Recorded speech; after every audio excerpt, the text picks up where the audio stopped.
Mechanism मध्ये जातं आणि ते ऍब्सिक ऍसिड सिक्रेशन करतं आणि काय अजून तत्कालीन हार्मोन सिक्रेट करतं झाडात ना, का झाड म्हणतात तू आता वाढ करू नको, कारण की तू एक्स्ट्रा वाढ केली तर माझ्याकडे तुला द्यायला पाणी नाही.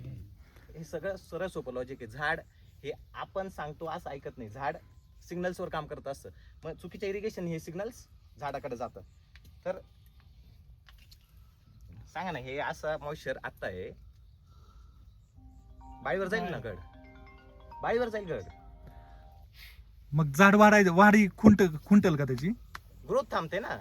झाड प्रोटीन झाडाची सिंथेसिस वाढ होतच नाही खुंटणं तिथं. हे व्हिज्युअल कारण झालं. ती वाढ खुंटायच्या आधी खूप दिवस आधी झाडात अंतर्गत खूप मोठे बदल होत असतात. हो.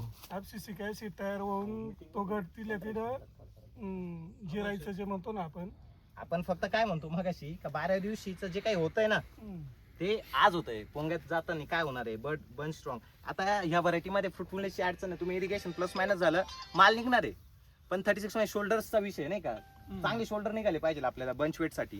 किंवा 35 मध्ये सुरुवातीच्या दिवसांमध्ये बाईवर जाताना बंच दिसतो. याचे कारण कुठे? तिथे आहे का? कारण इथे आहे आज. कारण की तुम्ही आता इथं काय झाली, गर्भधारणा कंप्लीट झालेली, इथं काय चालू आहे, घड बंच इनिशिएशन ही प्रोसेस संपलेली या प्लॉट मधली. इथं बंचची डेव्हलपमेंट चालू आहे मधल्या मध्ये, बरोबर. बंच डेव्हलपमेंट चालू आहे. ह्या काळात जर ताण गेला तर ऑब्व्हियसली तुमचा घडावरती इम्पॅक्ट येतो. आता अजून एक प्रश्न आहे, प्रश्न विचारतो मजा येते का बदलायचं काही? ओके, सर्वांनी सुट्टी ट्रॅक्टर अशी चालू नाही राहिले त्याच्यामुळे काही टेन्शन. आता माझा अजून एक प्रश्न आहे, तुम्ही पाणी दिल्यानंतर झाड पाणी कसं घेतं असेल किंवा कोणतं पाणी घेतं? पाण्याचे प्रकार किती हो?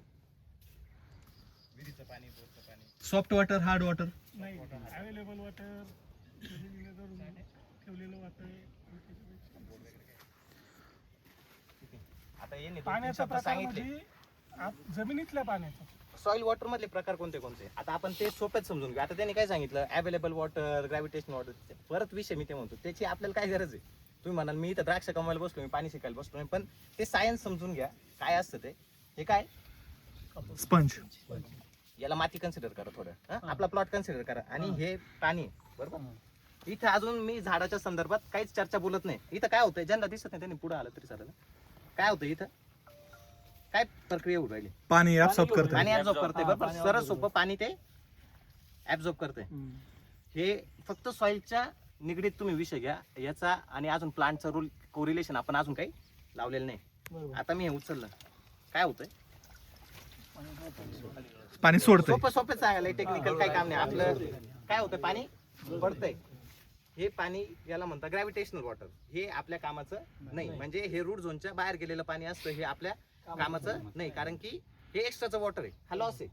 आणि हे साधारणतः तुम्ही 30% असतं जमिनीत, का जे लॉस असतं ते तुमच्या रूट झोनच्या खाली किंवा तुमच्या पॅरेंट मटेरियलच्या खाली गेलेलं असतं, बरोबर.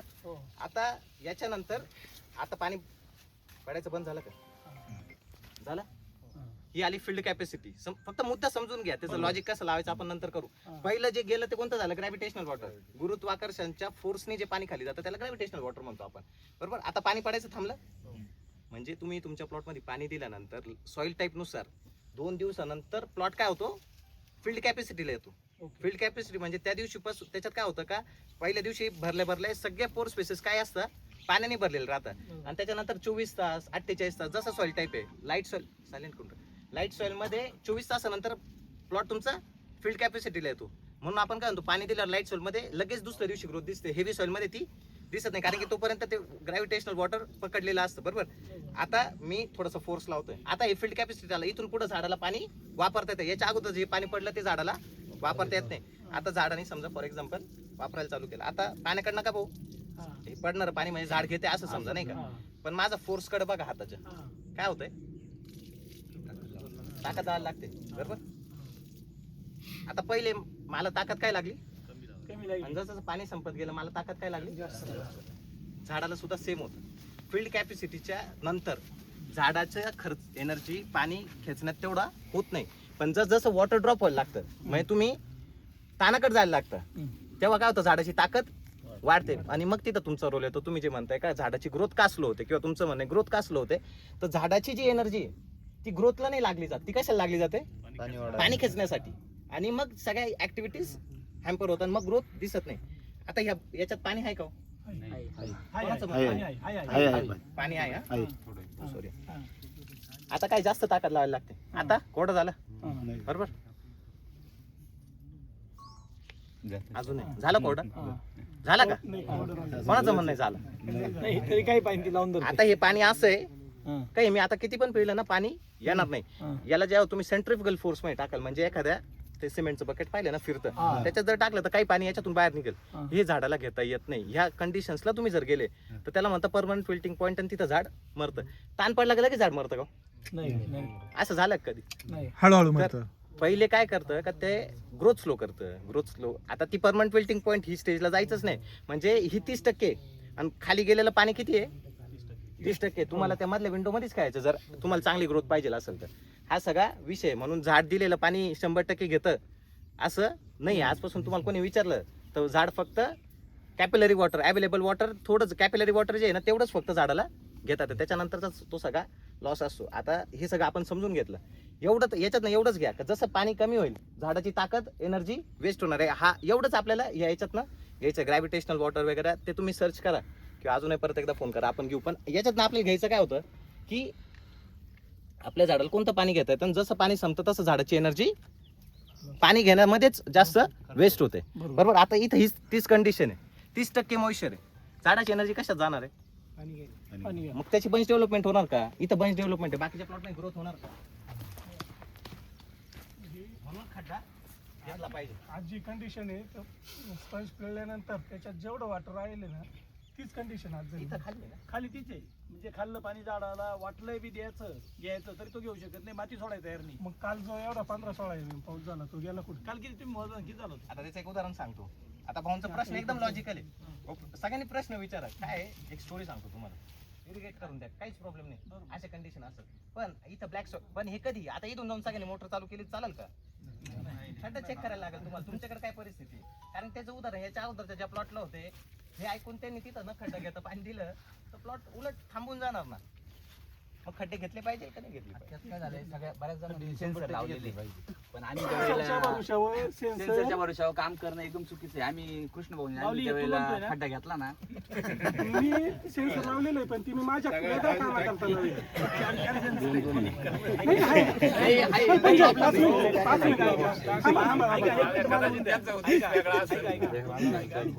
सगळ्यात खड्डे देऊन पाणी देणारा माणूस आमच्या बरोबर. दुसरा माणूस नाही. खड्डे सेन्सर सगळ्यांचा ताळमेळ घालून एकदम Perfect नियोजन. perfect मी नियोजन. सेन्सर पाणी कधी द्यायचं ह्या निर्णय करता लावलेलं नाही. मला बोलायचं होते. मी सांगतो वारीला आहे ना, वारीला माहिती 4 पाणी व्हायचे, बाग खोट असतो आणि त्यांचे एकच आहे. एकच पाणी. मी म्हणायचो तू आहे ना पाणी दे रे. नाही, त्यांच्याबरोबर मी 1 तास ट्रेनिंग मध्ये घालवलं. त्यांना माहिती कोणत्या ट्रेनिंगला आम्ही दोघं सोबत होतो टेक्निकल ट्रेनिंगला. माहिती नाही. तर तो काही विषय नाही. त्यामुळेच ते टेक्निकल ट्रेनिंग पर्यंत पण पोहोचले. हा. तर आता सांगायचं उद्दिष्ट असं आहे का खड्डा घेतला पाहिजे का नाही घेतला पाहिजे? घेतला पाहिजे. मग हे तर कृष्णा महेश तेच कंटिन्यूस सांगताय. पण किती जणांचे खड्डे आहेत? रोजचा मेसेज खड्डा घेऊन टाक. सर एकदा परत सांगा, खड्डा किती घ्यायचा, किती फूट घ्यायचा आणि किती लांब घ्यायचा, रूट झोन कसं खड्डा करायचं? तुमच्या प्लॉट मध्ये तुमचा जितका रूट झोन आहे विड्थला तिथपर्यंत खड्डा असणं गरजेचं आहे. आणि जितकी डेप्थ आहे तुम्हाला, याला आपण सॉइल प्रोफाईल अनालिसिस म्हणतो, की तुम्हाला तुमचं पूर्ण प्रोफाईल अनालिसिस करता आला पाहिजे एवढा खड्डा घ्यायचा. तर आता माझा प्रश्न असा आहे का याच्यात बदल होईल का? झालंच पाहिजे बदल. बरोबर. आता पाणी नियोजन आपण म्हणतो तर त्याच्यातला एक पहिला मुद्दा आपण समजून घेतला. बदल होईल का? किती जण हात वर करते पहा पहिले. नाही त्याच्यात तर बाकी वैयक्तिक. आता हे तर याचं सायन्स कळालं आपल्याला. चेक करून द्यायचं आणि दिवसावर द्यायचं नाही. किती तास? राहुलचं म्हणणं आहे मी 4 तास देतो. तर माझा त्यांना प्रश्न आहे. राहुल म्हणजे आता माझा मित्र येतो त्याच्यामुळे मी त्याला डायरेक्ट जास्त जरा विचारतो 5 तास का नाही द्यायचं असा माझा प्रश्न आहे.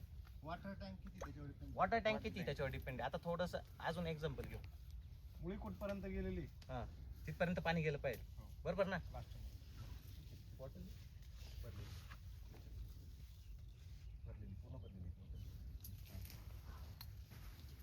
किती लिटरची बॉटल आहे? 150 ml. अजून अंदाज करा मग. 2 झाले. 150 ml. अजून याच्या 200 ml. अजून 250 ml. अजून 100 ml. कोणाचं म्हणणं आहे का 100 ml? ओके. हा काय केला तुम्ही? अंदाज केला. 150 वाल्यांनी हात वर करा बरं.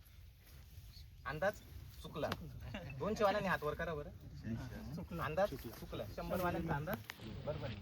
पलीकडं आता एकदम सोपं सांगतो. आता ही बॉटल 100 ml ची, हे मला माहिती आहे. आता मी 100 ml ॲक्युरेट भरू शकतो. आता ही 30 सेम बॉटल आहे, समजा ड्राय झाली बरोबर, म्हणजे कमी झाली, तर आता मी अंदाजे भरत राहिलो, एक तर काय होईल, मी तुम्हाला सांगितलं तिकडून आहे ना एवढंच पाणी घेऊन या का ही भरली पाहिजे. ओव्हरफ्लो व्हायला नको आणि कमी पण राहिलं नको. शक्य आहे का? शक्य आहे ना. 10 एवढ्या जणांपैकी 10 जणांचं तर बरोबर येईल. पण ते काय झालं, अंदाज झाला. 90% चुकणारी. सेम इथं होतं. तुझे तास बरोबर असतील कदाचित 4 तास, पण त्याला व्हॅलिडेट तर करा का नेमकी मी करते ते बरोबर आहे का. मी ना 4 वर्षापूर्वी इतके खड्डे खणले त्या 15 मध्ये बरं का. माऊली मामा तुम्ही यायचे बा, म्हणजे त्याचं पार आता म्हणजे शेंडान बाळीवर सुद्धा समजतं का पाणी द्यायचं की नाही. पण तो काय झाला, तो तो अंदाज झाला. काही अडचण नाही, तो एक्सपिरियन्स आहे, त्याच्यावर येणार आहे. मी एक समरी बनवतोय एक 5 मिनिटात इरिगेशनची. आता मला एवढं भरायचंय हा, तर चुकणार ना अंदाज. सेम इथं होतंय. 4 लिटर मध्ये भरतंय का नाही भरत हेच माहित नाही आपल्याला. आता ते कसं करायचं. आता मी तुम्हाला याचा व्यास सांगितला, याची उंची सांगितली, याची सर्कम्फरन्सला काय म्हणतात ते सांगितलं, तर आपण कॅल्क्युलेशन काढू शकतो ना. घनता काढतो आपण, व्हॉल्यूम काढतो. म्हणजे जेवढं व्हॉल्यूम आला तेवढं भरलं का काय होतं, भरून जाणार. याचं मोजमाप आहे ना. या बाटलीचं मोजमाप केल्यावर काय होणार की ही बॉटल व्यवस्थित मी भरू शकतो. ही खाली काय सायलेंट करणार आहे, साईडला बटन. हे काय, कारण की मीच सांगणार होतो सगळ्यांनी मोबाईल सायलेंट करा, माझंच वाचतोय. तर काय याचं मोजमाप आहे ना. मोजमाप केल्यावर आपल्याला ॲक्युरेट नंबर मिळेल बरोबर. आता मी मोजमाप करून दाखवतो, माझी टीम करून दाखवेल. पण मोजमाप केल्यानंतर मोटरचं बटन चालू करायचं कोणाच्या हातात आहे, काय करायचं तुम्हाला करा, काय अडचण नाही. फक्त समजून घ्या 2 मिनिटात नाही का मोजमाप किंवा कॅल्क्युलेशन टँक कसं काढायचं. तर सॉइल रिपोर्ट असणं प्रत्येकाचा गरजेचं राहिला. दुसरी गोष्ट म्हणजे हातवर आता करा बरं, कोणाकडे सॉइल रिपोर्ट आहे. नाही चांगला हातवर करा. हे बघा आज आहे ना आपण प्लॉट शिकायला आलोय किंवा द्राक्ष शेती शिकायला आलोय. इथं आपलं स्वतःच अनालिसिस आहे आज. का आपल्याकडे किती गोष्टी जेवढ्या हातवर कराल तेवढी ॲक्युरेसी तुमच्याकडे, आणि तो विचारलेला प्रश्न त्या दर्जाचा आहे, त्याचं इम्पॉर्टन्स आहे तेवढं बरोबर. आता याच्यात आहे ना आपलं स्वतःचं आत्मपरीक्षण पण तेवढंच गरजेचं आहे. आता त्याचं एक ठीक आहे, आता याच्यात हा मुद्दा झाला बरोबर, ते असतं गरजेचं आहे. तरी पण आपण ढोबळमानाने प्रत्येकाला सांगितलेलं आहे की इथं 3 इनलाईन गरजेचं आहे, इथं 2 इनलाईन गरजेचं आहे, किंवा इथं 1 ऑनलाईन गरजेची.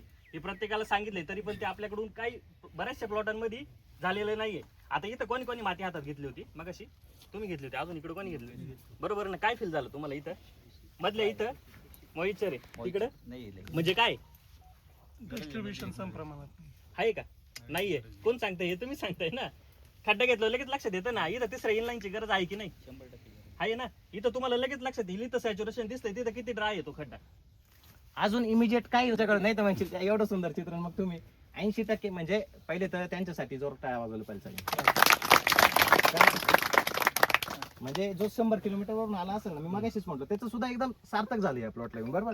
तर आपण त्या 20% बोलून राहिलो आज नाही का. मी म्हणत नाही सगळ्या प्लॉट मध्ये सगळं चुकतंय 20%. आता त्याचं एक उदाहरण सांगतो. FM 93.5 आहे, 101.4 घेऊ सोपं आपल्या जवळचं. 101 वर ठेवल्यावर गाणं वाजतं का? गाणं वाजणारच नाही. तुम्ही किती फिरा, इकडं फिर तिकडं फिर, गच्चीवर जाय, आणतो मारतो बाबा एकदा. सोपं आहे तू सांग काहीतरी सांग, पहिलं लिहून दे मला काय नाही का बरोबर. पहिला फाउंडेशन हे लय महत्वाचं आहे. काय आहे, एकराला 7 लाख रुपये खर्च करतोय सर, आणि समजा सगळं उभं राह असतो. आता खर्च किती आहे तुमच्या FM भाषेमध्ये, हा फक्त 40,000चा आहे. तेवढ्या पॉईंट वर सगळं चुकतंय. 7 लाखाला आपण कुठे झोपवतोय, इरिगेशन मध्ये झोपवतोय. म्हणजे ड्रीप डिस्चार्ज चुकवलं तुम्ही, छोटे सांगितलं बाबा आता सॉइल अनालिसिस करा, त्या पद्धतीनं ड्रीप सिस्टीम करा. तुमचं 7 लाख पाणी फिरते हे जर चुकलं तर. हा म्हणजे इतकं सोपं आहे, झालंय ऍक्च्युली झालंय ती. याच्यात अजून एक गोष्ट आहे. आता इथं बघाशी आपण टँक कॅल्क्युलेशन कसं करायचं ते शिकलो. तर इथं 40%ला 8.76 म्हणजे 8.5 तासाचं, 8.9 तासाचं इरिगेशन येतं. आता मला किती तास पाणी चाललंय त्याच्या अगोदर. हे पाणी किती गेलं याच्या मागचं, कमी गेलं बरोबर. काय लाईट नसेल त्याला पण त्याचा नाचा थोडासा पेंड आला पाहिजे. हा, तर मग त्या पद्धतीने बरोबर ते पाणी त्या बाटल्या, आणि त्यावेळेस 14 लिटर पाणी त्या बाटल्यामध्ये जमा होईल, तेव्हा तुमचा पूर्ण 1 तास म्हणजे जे काही तासाचं इरिगेशन होतं ते कम्प्लीट झालं. मग ते 8 तासही होईल 6 तासही होईल, किंवा ते 10 तासावर पण जाऊ शकतं, कारण लाईट जाईल किंवा डिस्चार्ज. आता ते ते प्रेशर पण तेवढं पाहिजे. हा प्रेशर गेज आहे, बरोबर ना? वापरेल का कुणी याच्या अगोदर? प्रेशर गेज हा. फिल्टर पैसे नाही बरं का?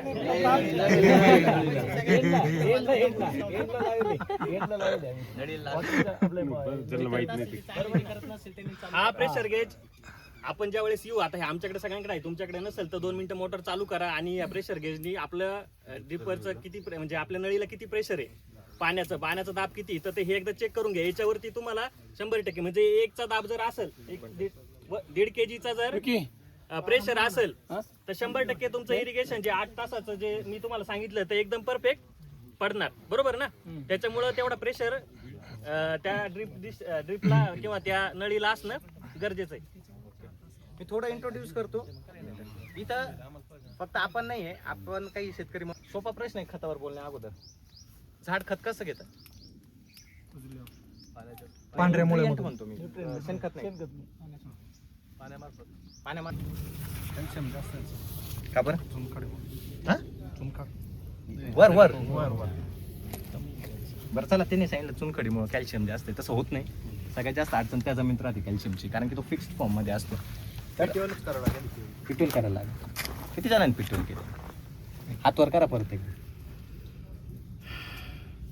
बरं, आता त्यांच्याकडे काय कमी का जास्त याचं मोजमाप आहे, किती कमी किती जास्त. सिलेक्टिव्ह मेंबर्स आलेले, यांचे कॉम्पिटिशन झाले, राईट ना? हो. हा.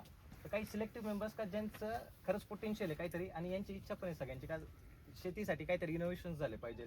मग तो टेक्नॉलॉजी असेल, एखादा हार्डवेअर असेल, किंवा एखादा सॉफ्टवेअर असेल, किंवा एखादा ॲप असेल, जे काही असेल, पण थोडंसं आपल्या फार्मसी थोडीशी त्यांना माहिती पाहिजे होती. आपण 2 डिस्कशन करणार आहे. तर आता आपण काय करू, एक साधन त्यांचे 3-4 ग्रुप आहे, तर एक 5-6 जण त्यांच्यापर्यंत जा, त्यांना थोडंसं चर्चा करा, आणि जे काही प्रामाणिक तुमचे काय ॲडवाइसेस आहे, काय त्याचे काही प्रश्न असतील त्यांना आपण ॲड्रेस करू, आणि एक 10 मिनिटात आपण पुढच्या त्यावेळेला इथं माल निघायला सुरुवात होती 3ऱ्या-4थ्या डोळ्यामध्ये. बरोबर. पण ह्या व्हरायटीला असा विषय आहे, याच्यामध्ये तुम्ही कुठं बी माल येऊ शकतो याला. बरं तर माल येत नाही म्हणून सबकिन करायची नाही असं काही नाही. बरं, तुम्ही काड्या कशा तयार करता? मला फक्त ह्या एकदा झाडावर समजून सांगा. आता काड्या ज्या वेळेला इथं फुटतात, आता ही काडी इथं फुटली हा तर ही डायरेक्ट इथपर्यंत, समजा ही जर काडी मागे राहिली हा किंवा या 10 काड्या, या 10 काड्यांमध्ये समजा 5च काड्या पुढे आल्या आणि या 5 काड्या खूप मागे आहे, तरच आपण हिला स्टॉप करतोय, ते पण 2 पानावर. हा 2 पानावर स्टॉप केल्यानंतर यांना पिकअप मिळतो आणि ही काडी पुढे येते. पण आता सध्या या व्हरायटीला इतकी गरजच नाहीये की हिला थांबवायची काही गरज नाही, ही डायरेक्ट इथपर्यंत येते. बरं. आणि हिला जास्त नायट्रोजनची जास्त गरज आहे. अच्छा. हा. आणि